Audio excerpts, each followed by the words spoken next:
Hi you beautiful New Zealanders. Well, here's our next video on Article 2 of the treaty. This is the second one on Article 2 and we've called it our Newbies series for people who don't know much about the treaty. And hopefully it's going to be easy to understand and easy to follow, and it'll really help you get some confidence and some so that you feel good when you're having discussions with people and you know what you're talking about, right? So we're now in Article 2, Video 2. This is the second video on Article 2. So here is Article 2, the first sentence of Article 2, the Treaty of Waitangi. It says this: the Queen of England confirms and guarantees to the chiefs and the tribes and to all the people of New Zealand the possession of their lands, dwellings and all their property. In the last video we established that Article 2 has two sentences. The first sentence was concerned with the British guaranteeing to protect Maori with respect to the possession of their land, dwellings and property, and the second sentence detailed how after 1840 only the British government could buy Maori land. That's what Article 2 is about. We also established in the last video that the final English draft of the treaty and the treaty in Maori were virtually identical. Remember we talked about this? And the final English draft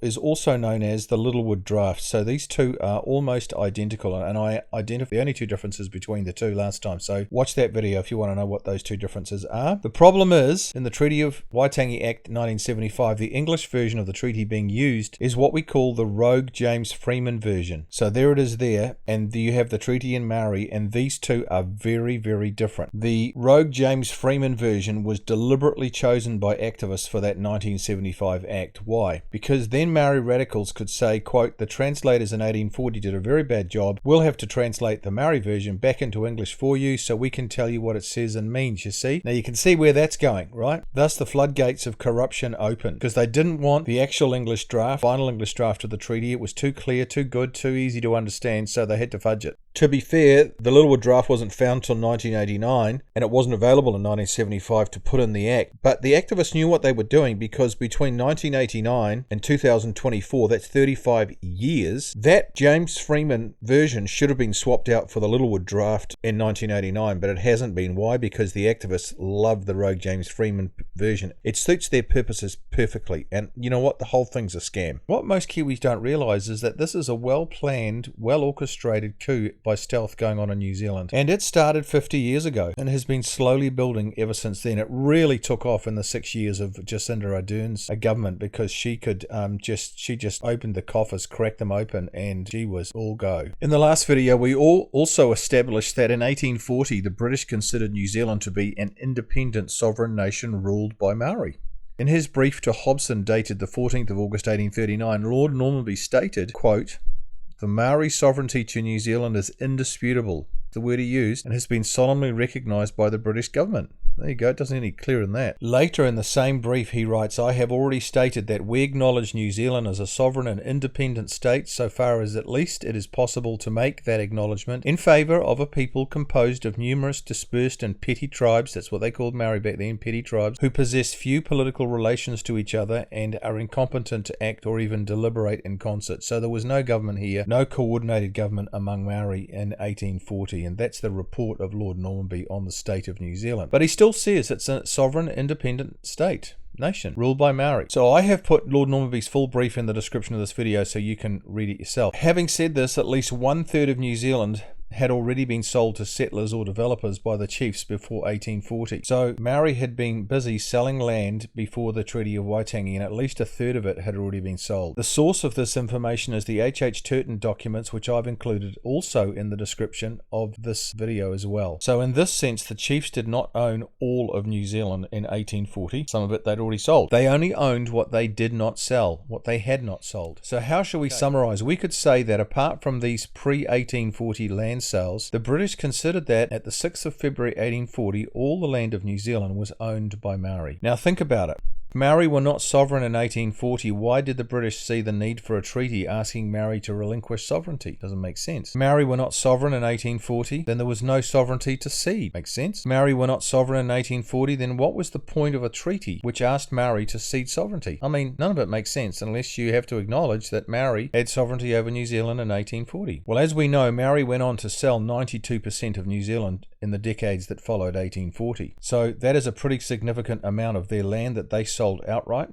The reference for proof of this is in the description of this. So Maori relinquished sovereignty in two ways: by cession through a treaty, and we've covered that already in my videos on Article 1, and they relinquish sovereignty by the sale of their land. When one sells land, one loses sovereignty over that land. Think about it. If you sell your home in New Zealand, when the new owners pay the money and move in, you lose your sovereignty over that land that you once owned. While you were the owner, you were sovereign. When you sold it, sovereignty was transferred to the new owners. We know all about it. So you lose that sovereignty once you lose ownership. Really, this is all a clear double blow for the activists who claim that Maori in 2024 still hold sovereignty over New Zealand. They call their fake sovereignty Tino Rangatiratanga and Manu Matahaki. They use these Maori words to try and bamboozle or confuse the general public into believing that Maori still have sovereignty over New Zealand. Don't be fooled. Maori do not have sovereignty over New Zealand in 2024, no matter what words they use. I mean, we've just heard Chris Luxon say Maori ceded sovereignty. When did Maori cede sovereignty? As I said to you, the position is very clear. The Crown, Maori ceded sovereignty to the Crown. They ceded sovereignty, Maori ceded sovereignty in 1840. Well, I've made 7 videos proving that Maori ceded sovereignty, so please go and look at those if you're not sure about the issue of sovereignty. Okay, let's go back to Article 2, Sentence 1 of the treaty. Queen of England confirms and guarantees to the chiefs and the tribes and to all the people of New Zealand the possession of their lands, dwellings and all their property. Well, the key question is, what do we mean by all the people of New Zealand? Does it mean everyone living in New Zealand, including all Maori and all settlers? Or does it just mean Maori? Which one is it? Because often Maori in our history, that's the missionaries writing or the early historians, they refer to Maori as New Zealanders. So there's a little bit of ambiguity here. So which is it? Well, if it means just Maori, then the first sentence of Article 2 is really super emphasizing, I've put, that the British are going to confirm and guarantee to all Maori, that's chiefs, tribes, hapu, iwi, and any other people who might be categorized as Maori, the possession or ownership of their land, dwellings and their property. Now this makes complete sense because Maori were very anxious, the chiefs were very anxious not to lose their land. Even though they'd been selling it before 1840, they were